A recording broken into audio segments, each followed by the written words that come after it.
তিনি তাদেরকে সকল পাপ থেকে পবিত্র করে দেন। তাহলে হযরত আলী শুধু রাসূলুল্লাহ সাহাবী ছিলেন না, বরং আল্লাহর হাবিবের পরিবারের লোক ছিলেন। প্রিয় হাজরিন, হযরত আলীর জন্ম হয়েছে কাবার ভিতর। এই পৃথিবীর একজন মানুষের জন্মই হয়েছে কাবার ভিতর। সেই মানুষটা হলো হযরত আলী। কাবার হাতিমে তার জন্ম। তার মায়ের নাম ছিল ফাতেমা। আল্লাহর হাবিব সোমবার দিন তিনি নবুয়ত পেয়েছিলেন। হযরত আলী ইসলাম গ্রহণ করেছে মঙ্গলবার। তখন হযরত আলীর বয়স ছিল 10 বছর। ইসলামের প্রথম কিশোর, ইসলামের প্রথম যুবক তিনি হযরত আলী, যিনি আল্লাহ হাবিবের নবুয়তের একদিন পরেই তিনি মারা গেছেন। আল্লাহর হাবিব সাল্লাল্লাহু আলাইহি ওয়াসাল্লাম তাকে নিজের ঘরে লালিত পালিত করেছেন। তার বাবার ঘরেই তো আল্লাহর হাবিব বড় হলেন, আবু তালিবের ঘরে।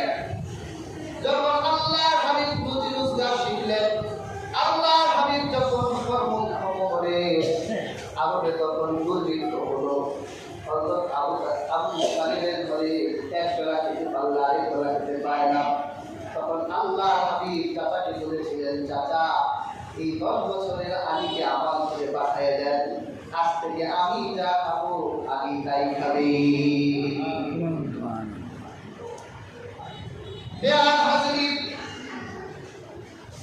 আল্লাহর হাবিব আলীকে খুব ভালোবাসতেন। আল্লাহর হাবিব যখন হিজরতের রাতে মক্কা ছেড়ে যখন মদিনায় রওনা হলেন, আল্লাহর হাবিব তার বিছানায় হযরত আলীকে শোয়াই দিয়ে গেলেন। আর মক্কার মানুষের আমানতগুলো আলীর হাতে বুঝাই দিলেন, আলী ওই যে অমুক ব্যক্তি তারা আমার কাছে আমানত রেখেছে, আমি তো মদিনায় চলে যাচ্ছি। সকালবেলা মানুষ তো বলবে মুহাম্মদ আমানতের খেয়ানতকারী আমানত দিয়ে যায় নাই, আমি অমুক ব্যক্তির আমানতগুলো তোমার হাতে দিয়ে গেলাম, সকালবেলা আমার ঘর থেকে আমানতগুলো আদায় করে দিবি। আল্লাহর হাবিব তার একটা মেয়েকে হযরত আলীর সাথে বিয়ে দিয়েছেন, যে মেয়েটা জান্নাতের সব নারীদের সর্দার হবেন। সুবহানাল্লাহ। যে নারী, যেই কন্যাকে আল্লাহর হাবিব সবচেয়ে বেশি ভালোবাসতেন, যে মেয়েকে আল্লাহর হাবিব কোথাও বের হলে যে মেয়ের চেহারা নারীকে রাসূলুল্লাহ বের হতেন না, আবার কোথাও থেকে আসলে যে মেয়ের চেহারা না দেখে আল্লাহ হাবিব ঘরে ঢুকতেন না, সেই ফাতেমাকে আল্লাহ হাবিব হযরত আলীর কাছে দিয়ে দিয়েছে। আলী হলো আমার নবীর চাচাতো ভাই, আর ফাতেমা হলো ভাতিজি, চাচাতো চাচা। চাচাতো চাচার সাথে বিয়ে দেওয়ার আমার চাই, শুধু আপন চাচার সাথে আপন মামার সাথে যে 14টা সম্পর্ক ইসলাম হারাম করেছে, এর বাহিরে সব দিয়ে দেওয়া।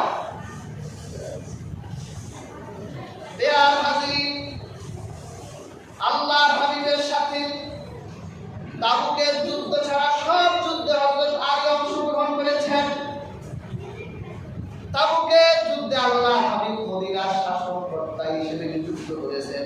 একটা কথা বললে কিন্তু তোদের খবর আছে রে। এই থাক বল জোর জোর বল।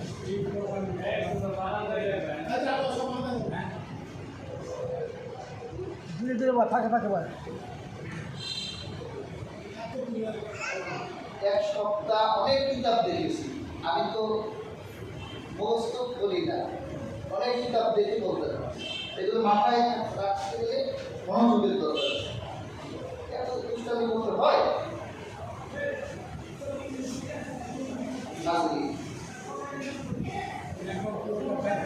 আল্লাহ হাবিব সাল্লাল্লাহু আলাইহি ওয়াসাল্লাম তার প্রিয় মেয়েকে হযরত আলী রাদিয়াল্লাহু তাআলা আনহুর কাছে আল্লাহ হাবিব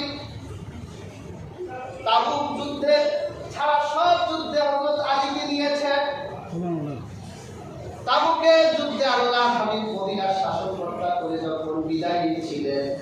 হযরত আলী বলল, ইয়া রাসূলুল্লাহ, আপনি আমাকে শিশু আর মহিলাদের কাছে রেখে যাচ্ছেন আর আপনি জিহাদে চলে যাচ্ছেন। আল্লাহ হাবিব সাল্লাল্লাহু আলাইহি ওয়াসাল্লাম তখন হযরত আলীকে বলেছিল, আলী, হযরত মুসা তার ভাই হারুনকে রেখে পাহাড়ে গিয়েছিলেন পূজা আনার জন্য। তোমার সাথে আমার সম্পর্ক হলো মুসা আর হারুনের মতো। হারুন নবী না, হারুন নবী আর তুমি নবী না, আমার করে আর কোনো নবী হবে না। পেয়ার হাজির, উহুদের যুদ্ধে হযরত আলীর গায়ে 16টা আঘাত লেগেছে। আল্লাহর হাবিব সাল্লাল্লাহু আলাইহি ওয়াসাল্লাম বদর সহ বিশেষ করে খায়বারের যুদ্ধে আল্লাহর হাবিব সাল্লাল্লাহু আলাইহি ওয়াসাল্লাম যুদ্ধের পতাকা হযরত আলীর হাতে তুলে দিয়েছিলেন। সুবহানাল্লাহ। ইয়া হাজিরিন, খায়বারের যুদ্ধের ব্যাপারে এসেছে। যখন মুসলমানরা যুদ্ধ করছিল, যুদ্ধে জয় পরাজয় করছিল না, প্রত্যেক দিন যুদ্ধ বন্ধ হয়ে যাচ্ছে, জয় নাই পরাজয় নাই। আল্লাহর হাবিবের দিন রাতে এশার নামাজের পর বললেন, আগামীকাল সকালবেলা যার হাতে আমি কালিমার পতাকা দিব তাকে আল্লাহ ভালোবাসেন, রাসূল ভালোবাসেন, আর তিনি খায়বার বিজয় লাভ করবেন। আল্লাহ হাবিবের সাহাবীরা বাড়ি চলে গেলেন। সব সাহাবীদের মনে তামান্না, যদি সকালবেলা আল্লাহ হাবিব আমার নামটা বলে দেয়, হযরত ওমর বলে, যদি রাসূলুল্লাহ আমার নামটা বলে তাহলে আমাকে আল্লাহ ভালোবাসে, রাসূল ভালোবাসে, আমি খায়বার বিজয় করে ফিরতে পারবো। কারণ চোখে ঘুম নাই। সকালবেলা আল্লাহর হাবিবের সামনে সব সাহাবীরা, কিন্তু আলী নাই। আল্লাহর হাবিব বলল, আলী কোথায়? ইয়া রাসূলুল্লাহ, ইয়া হাবিবাল্লাহ, আলীর চোখ উঠেছে। কি বলেন? চোখ উঠে আমাদের চোখ দিয়ে ময়লা বের হয়। হযরত আলীর চোখ উঠেছে, ইয়া রাসূলুল্লাহ, চোখের ব্যথা, তিনি আসতে পারেন নাই। আল্লাহর হাবিব বলল, যাও আলীকে নিয়ে আসো। দুইজন সাহাবী হযরত আলী রাদিয়াল্লাহু তাআলা আনহুকে ধরে আল্লাহর হাবিবের কাছে নিয়ে আসলেন। আল্লাহর হাবিব সাল্লাল্লাহু আলাইহি ওয়াসাল্লাম তার মুখ থেকে একটু টুপি বের করলেন। এরপর সেই টুপি হযরত আলীর চোখে মেখে দিলেন। হযরত আলী সাথে সাথে সুস্থ হয়ে গেলেন। হযরত আলী বলেন, আল্লাহর হাবিবের লালা আমার চোখে লাগার পর আমি আগে যা দেখতাম এরপর আমি আরো বেশি দেখতে লাগলাম। আমার চোখ এমন পরিষ্কার হয়ে গেল, অন্ধকার রাতেও যদি আমি দূরে তাকাতাম কে আছে দেখতে পেতাম। মৃত্যুর আগ পর্যন্ত কোনোদিন চোখে আলো হয় নাই। আল্লাহ হাবিবের লালা মোবারকের কিতাব, সুবহানাল্লাহ। হাজিরিন, আল্লাহ হাবিব পতাকা তুলে দিলেন খায়বারের। খায়বারের পতাকা নিয়ে হযরত আলী বের হয়ে গেলেন। সবাই বুঝতে পারলেন আলীকে আল্লাহ ভালোবাসেন, রাসূল ভালোবাসেন। হযরত আলী রাদিয়াল্লাহু তাআলা খায়বারের যুদ্ধ যখন পতাকা ধারণ করলো, হযরত আলী তরবারি নিয়ে গেল। তরবারি না থাকলে যুদ্ধ করা যায়, যুদ্ধ করা সম্ভব না। হযরত আলী এখন কি করবেন, কি দিয়ে যুদ্ধ করবেন? ওই যে খায়বারে ঢোকার সময় যে দুর্গের ভিতর দিয়ে ঢুকেছিলেন, হযরত আলী গিয়ে দুর্গটা তারা একাত্র করে ফেললেন। যুদ্ধের পর আল্লাহর হাবিবের সাহাবীরা বলেন, আমরা 40 জন মানুষ ওই দুর্গ লড়াইতে পারি নাই। হযরত আলী সেই দুর্গ এক হাতে তুলে ফেলেছে। এরপর তিনি এই দুর্গটা তার ঢাল বানাইয়া তিনি যুদ্ধ করলেন। যুদ্ধ শেষে যখন তিনি দুর্গ ছুটে মারলেন, ওই দুর্গ অনেক দূরে গিয়ে পড়লো, যুদ্ধে বিজয় লাভ হলো। আল্লাহ হাবিব সাল্লাল্লাহু আলাইহি ওয়াসাল্লাম আলীর বীরত্ব কীর্তিত্ব সাহাবীদের সামনে শুনতে লাগলেন যে হযরত আলী, আমরা 8 জন মিলে 40 জন মিলে যেই দুর্গ একটু নাড়াতে পারলাম না, হযরত আলী কেমন করে সেই দুর্গ উঠালেন। আল্লাহর হাবিব হযরত আলীকে বলল, আলী যাও এইবার তুমি দুর্গ উঠাই দেখাও। হযরত আলী দুর্গের কাছে গিয়ে তিনি এত শক্তি প্রয়োগ করে দুর্গ নাড়াতে পারে না। হযরত আলীর হাতে শক্তি দিয়েছেন আল্লাহ। এই জন্য হযরত আলী বলে আশাদুল্লাহিল গালিব, আমার আল্লাহ শিল্প। আল্লাহ রাসূলকে বলেছেন আপনি উপাধি দেন হযরত আলী হচ্ছে আল্লাহ শিল্প। বেয়ার হাজরিন, হযরত আলী রাদিয়াল্লাহু তাআলা আনহু তিনি ছিলেন একজন বিচক্ষণ জ্ঞানী সাহাবী। আল্লাহর হাবিব হাদিসে বলেছেন আনা মাদিনাতুল ইলমি ওয়া আলিমুন বাবুহা, আমি জ্ঞানের শহর আর আলিম ওই শহরের দরজা। হযরত আলী তিনি এত জ্ঞানী ছিলেন, হযরত আলীর ভিতরে এত প্রজ্ঞা ছিল, তিনি কিভাবে প্রজ্ঞা পেলেন? এক হাদিসে এসেছে আল্লাহর হাবিব হযরত আলীকে একটা ব্যবসার জন্য ইয়ামিনে পাঠাবেন। আলী কি ইয়ামিনে যাও, তখন আলীর বয়স মাত্র 20 বছর। রাসূলুল্লাহ বলেন কি আমি আন্তর্জাতিক বাজারে ব্যবসা করতে যাব, আমি লেনদেনই বুঝি না। তখন রাসূলুল্লাহ তার নূরের হাতটা হযরত আলীর বুকে রাখলেন। হযরত আলী বলেন এরপর থেকে আমার কাছে যত হিসাব আসতো গণনা করতে হতো না, আমি হিসাব করে দিতাম। হাজরিন, এমন প্রজ্ঞা ছিল। একদিন হযরত আলী নামাজে দাঁড়ালেন।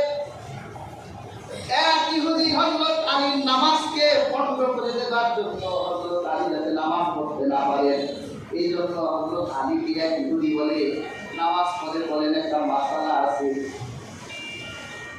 এটা এই মাসালা ঠেকানোর মাসালা, যাতে হযরত আলী নামাজ পড়তে, হযরত আলী তো বুঝতে পারছে এই লোক তো জানার জন্য মাসালা জিজ্ঞাসা করছে না, এ আমার নামাজের ক্ষতি করার জন্য মাসালা। হযরত আলী বলল কি মাসালা বলো?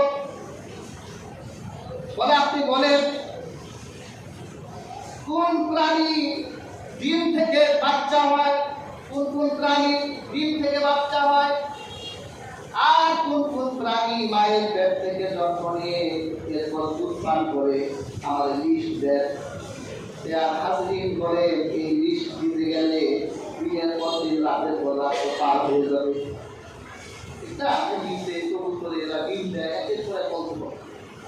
গরু ছাগল এগুলো বাচ্চা প্রসব করে দুধ খায়। আলী রাদিয়াল্লাহু তাআলা কি প্রজ্ঞা ছিল, তিনি 10 সেকেন্ডে জবাব দিয়ে দিলেন।